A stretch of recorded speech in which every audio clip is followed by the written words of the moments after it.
Even if you haven't studied international banking, chances are that you've heard the name Rothschild, with their familial banking dynasty established way back in the 18th century in the days of the Holy Roman Empire, and continuing to make its influence felt today. The name has become synonymous with the global financial elite. They've become the subject of history books, Hollywood films, and more than a few conspiracy theories. Yet few are familiar with the humble origins and strange ways of one of the most powerful and influential families there has ever been. Today we'll be taking a look at the top 10 eye-opening facts about the Rothschild family.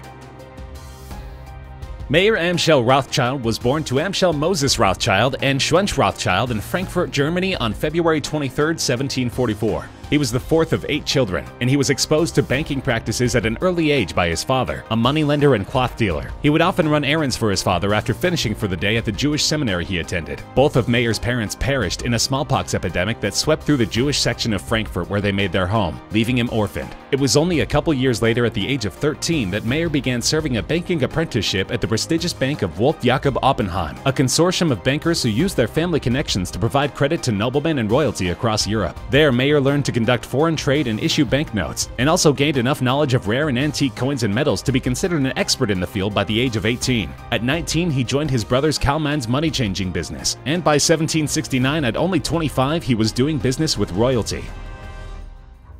In 1770, Mayer was married to 17-year-old Gudel Schnapper, whose family was also in the banking business, and eventually they would have an enormous brood of 10 children. Of these, 5 sons would go on to help establish the Rothschild family name as the premier one in international banking, by establishing branches of the family bank at key financial hubs across Europe. Second child Amschel Mayer Rothschild, born in 1773, is credited with establishing the dynasty, and upon his father's death he would become head of the bank's main branch in Frankfurt. Third child Solomon Mayer Rothschild, born in 1774, would establish the Austrian branch. Fourth child Nathan Mayer Rothschild, born in 1777, established the English branch, also dealing in textiles and gold bullion, among other business endeavors, which made him at the time not only the wealthiest Rothschild but the richest man on earth. Kalman Mayer Karl Rothschild was born in 1788 and founded the Italian branch of the Rothschild Bank in Naples. And finally, Jakob Mayer James Rothschild, born in 1792, established the French branch in Paris, of which brother Solomon was a shareholder. Under their direction, the Rothschild Bank would become one of the most dominant financial forces in all of Europe, a dynasty which was only partially complete when Mayer died in 1812. He was buried at the Old Jewish Cemetery in Frankfurt, and his grave still exists. By the time of the Napoleonic Wars, the Rothschild family had already amassed an impressive fortune in the gold bullion trade. This fortune was put to use thwarting the conquests of Napoleon, as the British war effort was almost single-handedly financed by Nathan Rothschild, with shipments of gold bullion also being shipped to Portugal and Spain to assist Britain's allies. Through the commissions made on these transactions, the family fortune grew even more. This effort was bolstered by the fact that the Rothschilds had set up a worldwide network of messengers in order to relay information about political developments that could affect Rothschild investments back to the family. This meant that Nathan Rothschild knew about important world events before practically anyone else, as illustrated by a popular legend surrounding the infamous Battle of Waterloo. According to the legend, speculators, knowing that Nathan Rothschild would be first with the news of the battle's outcome, kept a close watch on Rothschild stocks as the battle was taking place. Shortly after the battle's end, Nathan began strategically selling off the company's stock, which these speculators took to mean that Napoleon had won the battle and that Europe was nearly lost. In a panic, they began to sell off all of their investments, which Nathan then promptly bought up after prices crashed, eventually turning the buying spree into a massive profit.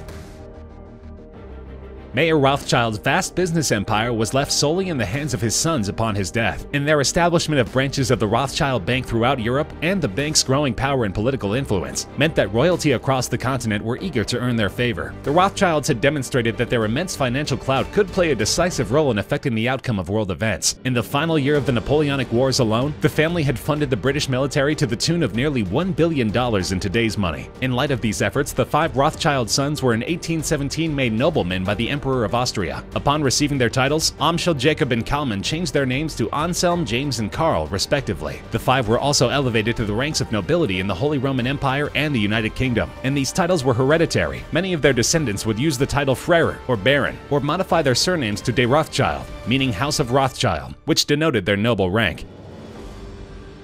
In these times, inbreeding among European royalty was common, as a means of keeping money and status solely within their families. The Habsburg dynasty of Spain was famously crippled by such inbreeding, practicing it to such an extent that it eventually killed off their royal bloodline. However, inbreeding was not limited to royalty. Exceptionally rich and powerful families were also known to engage in the practice, and the Rothschilds were no exception. Mayer Rothschild ensured that this would be the case in his will, which prevented any female descendants from receiving any direct inheritance. This meant that if any female Rothschilds sought to find a partner of comparable social and economic status, they had few choices but to marry another Rothschild. Throughout the 1800s, no fewer than 30 male Rothschild descendants married their cousins. 4 of Mayer's granddaughters married his grandsons, and 1 married her uncle. Strangely, the family was largely untouched by the physical and mental problems which inbreeding is known to produce, and some have speculated that there must be some kind of gene for financial acumen which runs in the family, and which inbreeding somehow helped to preserve.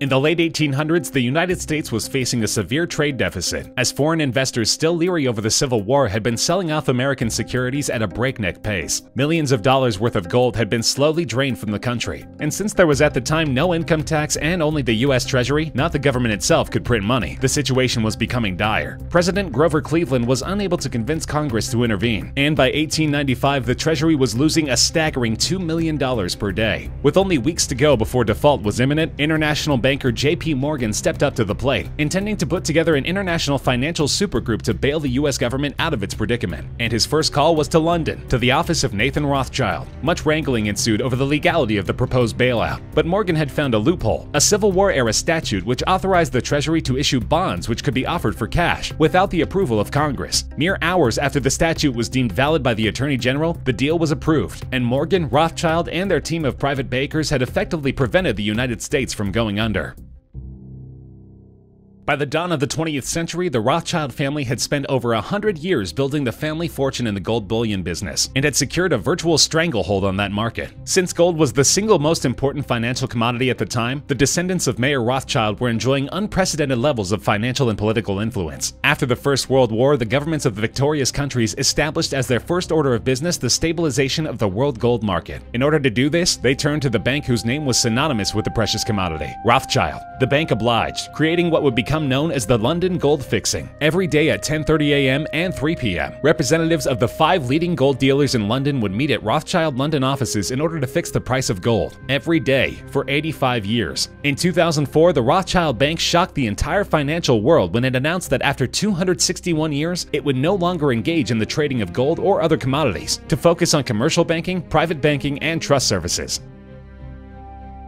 Incredibly rich, mysterious families are always a subject of fascination for the non-moneyed among us, and none more so than the Rothschilds. In 1972, the family gave a boost to their secretive and eccentric image by throwing one of the strangest parties on record, the Surrealist Ball. The ball was organized by Marie Helena de Rothschild and was held at the Rothschild Château de Ferrières in France. In attendance were the likes of Salvador Dali, who knew a thing or two about surrealism, prominent French banker Baron Alexis de Rade, and film star Katharine Hepburn. As guests entered the chateau, they were greeted by several servants and footmen dressed up as cats, and it only got stranger from there. They made their way past the other guests, all wearing strange and eerie masks, into a labyrinth of ribbons. At the end of the maze was the hostess, dressed in a long white dress and wearing a stag mask that cried tears of diamonds from its eyes. The food, decor, and centerpieces were all in keeping with the surrealist theme, looking rather as if a painting by Dali himself had exploded into life within the chateau's grounds. The party became the stuff of legend, and it certainly provided fuel for the many sinister theories about the Rothschild family.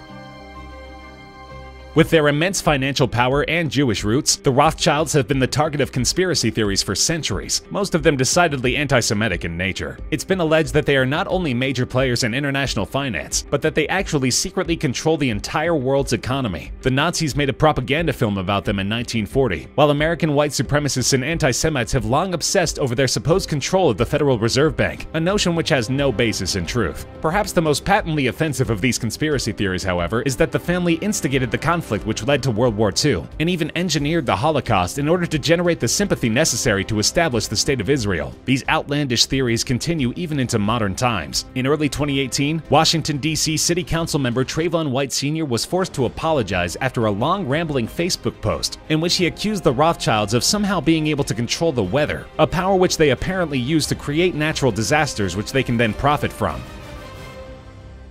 Much has been made of the fact that the Rothschilds are the world's richest family, and while this has certainly been the case at several points in the past, whether they are still is up for debate. Of course, conspiracy theorists are fond of pointing to a supposed fact of indeterminate origin, that the family is worth $500 trillion and owns 80% of the world's wealth. This, of course, is not the case. For one thing, the amount of all the money currently in circulation of the world is only about half that much. For another, the Rothschilds' descendants now number in the hundreds, and there is no longer any centralized Rothschild family wealth. The closest thing to a Rothschild family business which exists today is the Rothschild Group, an international investment banking company. But that firm only generates an annual revenue of about $500 million. And while it may stand to reason that there are very few, if any, Rothschild descendants who worry about paying their bills, there are also very few among the world's ultra-rich. In fact, Forbes magazine, which annually publishes a list of the world's richest people, only counted one of them among those ranks in its 2015 list, Benjamin de Rothschild, a French banker and businessman with a net worth of about $1.6 billion.